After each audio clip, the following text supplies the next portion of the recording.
واقعہ حضرت خالد بن ولید رضی اللہ عنہ قسط نمبر 113 اپنا اسلامک اسٹوڈیو۔ ناظرین، چند ہی دن گزرے تھے کہ فرما سے عمرو بن عاص کا ایک اور پیغام آ گیا۔ پچھلے پیغام میں انہوں نے صرف فتح کی اطلاع دی تھی، اب انہوں نے تفصیلات لکھ کر بھیجی تھی جس میں یہ بتایا گیا کہ اپنا کتنا جانی نقصان ہوا ہے اور بدو کتنے مارے گئے ہیں۔ ان تفصیلات میں ایسے شدید زخمیوں کا بھی ذکر تھا جو ہمیشہ کے لیے یا کچھ عرصے کے لیے لڑائی کے قابل نہیں رہے تھے۔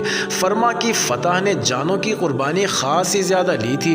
بدو اس لیے زیادہ مارے گئے تھے کہ انہیں کسی منظم لشکر کے ساتھ رہ کر لڑنے کا تجربہ نہیں تھا۔ عمرو بن عاص نے لکھا ہے کہ اللہ کی طرف سے انہیں کمک مل گئی تھی، لیکن اب اپنے لشکر اور بدوؤں کی اس کمک کی تعداد اتنی رہ گئی کہ کمک کی شدید ضرورت ہے۔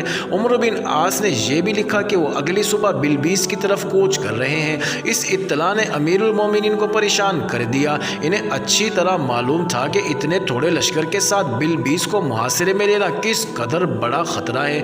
عمرو بن عاص نے اتنی جلدی پیش قدمی کر کے فیصلے کا جواز بھی لکھا تھا۔ ہم یہ جواز پہلے بیان کر چکے ہیں، یعنی رومیوں کو سنبھلنے کا موقع نہ دیا جائے اور انہیں یہ تاثر بھی نہ ملے کہ مسلمان کمزور ہو گئے ہیں۔ حضرت عمر رضی اللہ تعالیٰ عنہ اس جواز سے بڑی اچھی طرح واقف تھے۔ وہ جانتے تھے کہ رومیوں کی چال یہ ہے کہ مسلمان مصر میں اور زیادہ اندر آ جائیں اور پھر انہیں گھیرے میں لے لیا جائے اور اس کی رسد کمک کے راستے بند کر دیے جائیں۔ لیکن دشمن کی چالوں سے صرف واقف ہو جانا ہی کافی نہیں ہوتا، ان چالوں کو بیکار کرنے کے لیے بھی کوئی نئی چال سوچنی پڑتی ہے۔ عمرو بن عاص ان کی چال اور نیت کو سمجھ کر ہی فرما سے کوچ کر رہے تھے اور جلدی سے جلدی بلبیس پہنچنا چاہتے تھے، لیکن سوال یہ تھا کہ ان کے ساتھ مجاہدین کی جو تعداد تھی کیا وہ بلبیس کو فتح کرنے کے لیے کافی تھی؟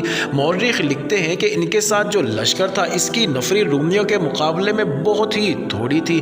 بعض مورخوں نے یہ تعداد 4000 لکھی ہے، بعض نے کچھ کم، بعض نے ذرا زیادہ لکھی ہے۔ ان سب کی بتائی ہوئی تعداد پر غور کیا جائے تو اندازہ یہی ہے کہ بدوؤں کو ملا کر لشکر کی تعداد 5000 سے چند سو زیادہ تھی۔ لشکروں کو باقاعدہ فوج کی حیثیت حضرت عمر نے ہی دی تھی، باقاعدہ تنخواہ اور مراعات مقرر کی تھی، لیکن مصر پر فوج کشی کے وقت تک یہ تبدیلی نہیں لائی گئی تھی۔ لوگ رضاکارانہ طور پر لشکروں میں شامل ہوتے تھے۔ اب حضرت عمر رضی اللہ عنہ نے شدت سے محسوس کیا کہ عمرو بن عاص کے لیے کمک بھجوانا ہے، تو انہوں نے وہی طریقہ اختیار کیا جو اس وقت رائج تھا۔ وہ یہ کہ مسجد میں اعلان کیا گیا کہ مصر کے لیے کم از کم 4000 تعداد کا لشکر بھیجنا اور لوگ آئیں گے۔ مشہور و معروف مورخ ابن الحکم نے چند ایک مورخوں کے حوالے سے لکھا ہے کہ حضرت عمر رضی اللہ عنہ کی نظر پہلے ہی ایک صحابی پر تھی جن کا نام نامی گرامی زبیر بن العوام رضی اللہ تعالی عنہ تھا۔ جنگ کا بہت تجربہ رکھتے تھے اور قیادت کی مہارت میں خاص سے مشہور تھے۔ زبیر بن العوام رسول اللہ صلی اللہ علیہ وسلم کی پھوپھی زاد بھائی بھی تھے۔ ایک روایت تو یہ ہے کہ امیر المومنین کی نظر ان پر تھی، لیکن ایک روایت یہ بھی ہے کہ جب سے عمرو بن عاص مصر میں داخل ہوئے تھے، زبیر بن العوام رضی اللہ عنہ نے چند مرتبہ یہ خواہش ظاہر کی تھی کہ انہیں مصر عمرو بن عاص کے لشکر میں بھیجا جائے۔ تاریخ میں یہ ذکر نہیں کہ انہیں کیوں نہ بھیجا گیا۔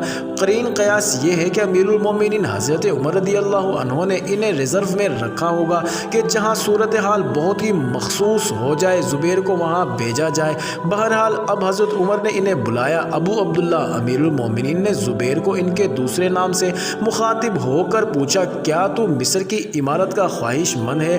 نہیں امیر المومنین، زبیر بن العوام نے جواب دیا، مجھے عمارت کی ضرورت ہے نہ خواہش۔ اگر آپ مجھے کسی محاذ پر بھیجنا چاہتے ہیں تو میں جہاد اور مجاہدین کی اعانت کے لیے جاؤں گا، دل میں کوئی لالچ لے کر نہیں۔ میں جانتا ہوں آپ مجھے مصر بھیجنا چاہتے ہیں، میں سن چکا ہوں کہ مصر کے لیے کمک تیار ہو رہی ہے۔ میں جاؤں گا اور جب دیکھوں گا کہ عمرو بن عاص نے مصر فتح کر لیا ہے تو اس کے کسی کام میں دخل نہیں دوں گا اور اسے عمارت کے رتبے پر دیکھ کر روحانی مسرت کا اظہار کروں گا۔ اس وقت کے عربی معاشرے میں زبیر بن العوام رضی اللہ عنہ کو جو حیثیت حاصل تھی اس کا مختصر سا ذکر ہو جائے تو بے محل نہ ہوگا۔ رسول اللہ صلی اللہ علیہ وسلم کا پھوپھی زاد بھائی اور صحابی ہونا ہی ان کی عظمت کی بڑی دلیل تھی، لیکن انہیں اس سے زیادہ عظمت عطا ہوئی تھی جو انہوں نے 16 سال کی عمر میں اسلام قبول کیا تھا۔ حبشہ کی دونوں ہجرتوں میں شامل تھے اور جب مکہ سے مدینہ کو ہجرت ہوئی تو اس میں بھی رسول اللہ صلی اللہ علیہ وسلم کے ساتھ تھے۔ یہ شرف زبیر کو ہی حاصل تھا کہ تمام غزوات میں رسول اللہ صلی اللہ علیہ وسلم کے ساتھ رہے اور ہر بار جان کی بازی لگا کر لڑے۔ جنگ خندق میں ضرورت محسوس ہوئی کہ عیسائیوں کو دو قبیلوں کے متعلق معلوم کیا جائے کہ وہ اہل قریش کا ساتھ دے رہے ہیں یا نہیں، اور اگر ان کا ساتھ دے رہے ہیں تو ان کی کتنی نفری ہے اور کب کمک کے طور پر آ رہی ہے۔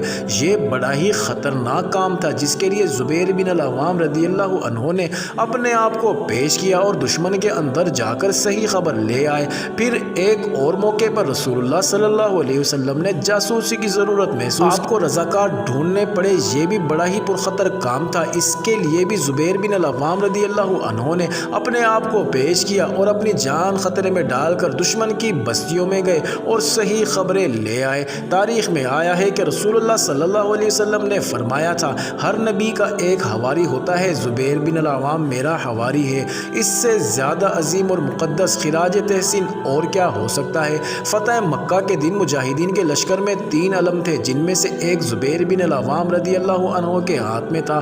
مورخ لکھتے ہیں کہ خلیفہ اول حضرت ابو بکر صدیق رضی اللہ عنہ اور امیر المومنین حضرت عمر بن خطاب رضی اللہ عنہ بھی زبیر بن العوام رضی اللہ عنہ سے خصوصی عقیدت اور محبت رکھتے تھے۔ ان میں کچھ ایسے اوصاف تھے کہ کوئی ایک بار ان سے متعارف ہو جاتا تو ان کا گرویدہ ہو جاتا تھا، اور جس لشکر کی قیادت انہیں دی جاتی وہ لشکر ان کے اشاروں پر جان قربان کرتا تھا۔ حضرت عمر رضی اللہ عنہ نے زبیر بن العوام کے سپرد یہ کام کیا کہ وہ مصر کے لیے کمک تیار کریں۔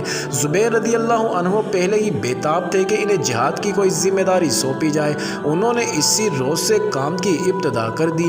یہ کام 1 یا 2 دنوں میں ہونے والا نہیں تھا۔ زبیر رضی اللہ عنہ نے دن رات ایک کر دیا اور لوگوں کو اکٹھا کرنے لگے۔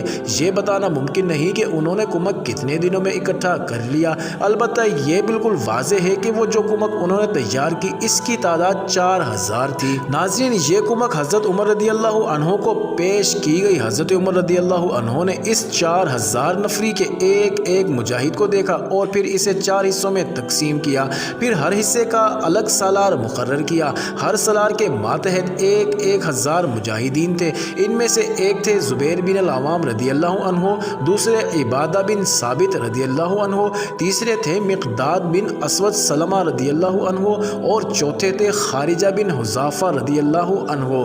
ان چاروں کی سپہ سالاری کی ذمہ داری زبیر بن العوام کو دی گئی۔ معزز ناظرین، یہ انٹرسٹنگ ویڈیو مزید جاری ہے۔ اگلی ویڈیو کس نمبر 114 میں دیکھنا مت بھولیے گا۔